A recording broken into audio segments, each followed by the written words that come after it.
Hi, I'm Michael Senoff, founder and CEO of HardToFindSeminars.com. For the last 5 years, I've interviewed the world's best business and marketing minds.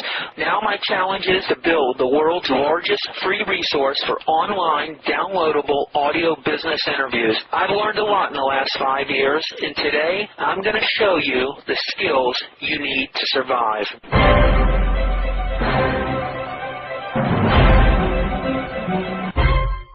Can you show me, and is it possible for me to get into the retail business where I'm not trapped as an employee of the business, where I can bring in good management to handle and run everything so I can focus on growing new stores? Is this possible today?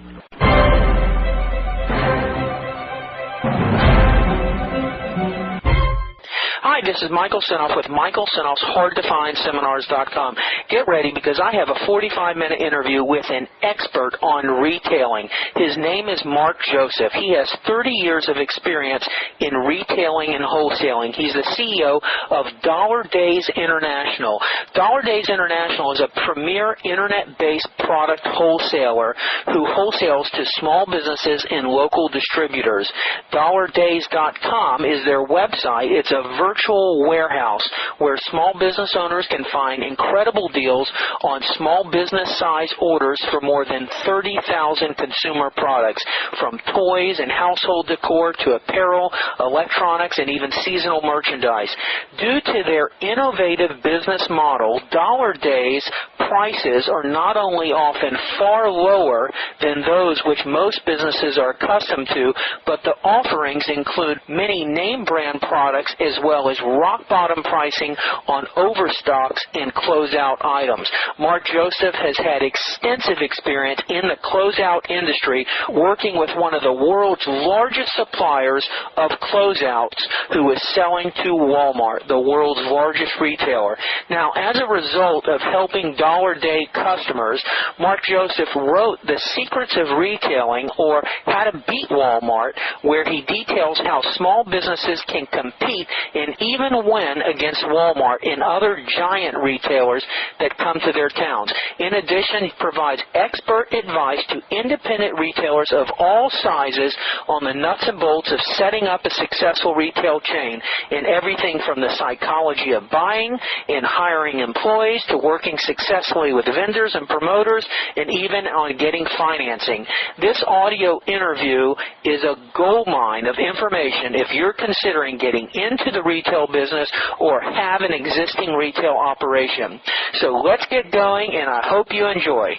Now, I was reading in some of my research that the dollar store industry is one of the largest and fastest growing segments of the retail industry. Well, Retail Forwards, which is a company out of Columbus, Ohio, that does predictions, says there's going to be another 9,000 more dollar stores in the U.S. by the year 2009.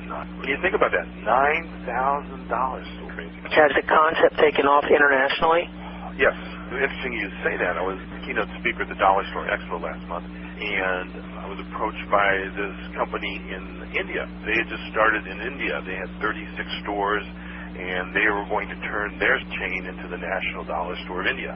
But it is happening all over the world. What do you think makes this concept work so well, the dollar store, 99-cent store? Several different reasons. Number one is it's easy to understand. It's very easy for the customer. When I was running Everything's a Dollar Store out of Milwaukee, we had 420 of them.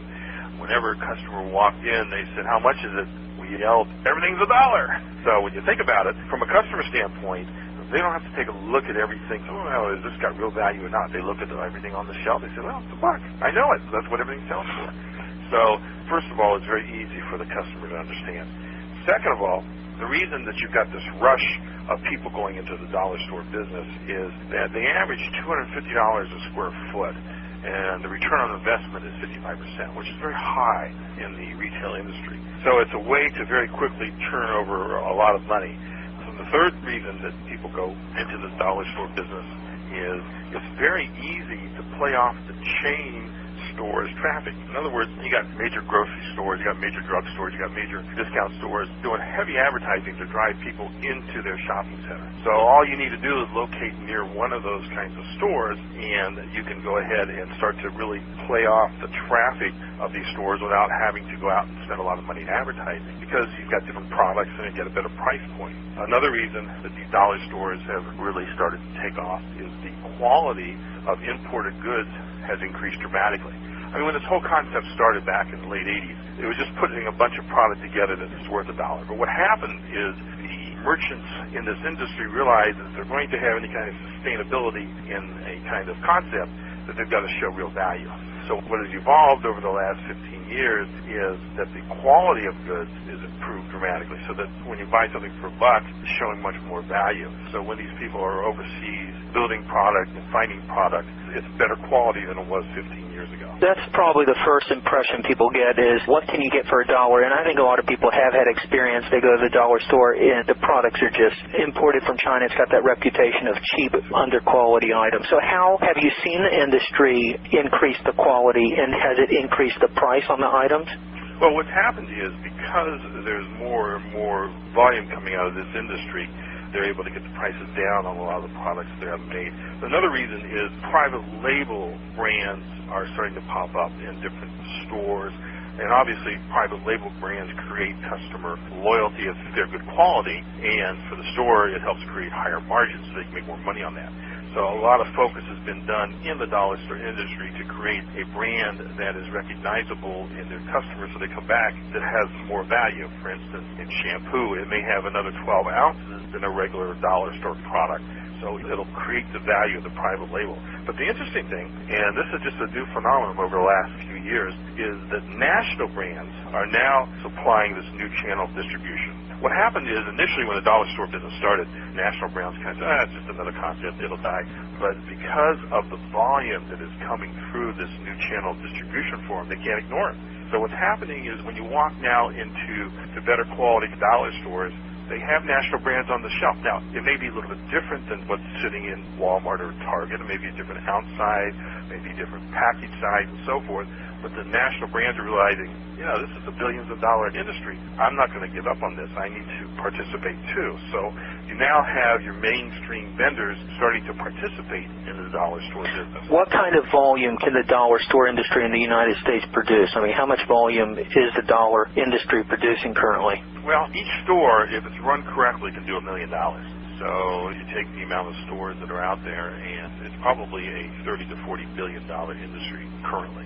What's the success rate on a retail dollar store? Of course, we know that the business is good as the owner and how it's run. What have you seen through your experience? How large or small of a failure rate is there for someone who attempts this if they follow directions? We are seeing from our standpoint, and our standpoint is DollarDays.com, where we supply a little over 30,000 different products to independent businesses who are competing against chain stores. And we are seeing a lower failure rate in the dollar store business than we are in the apparel business, and the drugstore business, and the gift shop business, because I think the formula is so simple to follow in that you know what you're going to sell the goods for. You know you're going to sell them for $1 if it's a true just $1 store.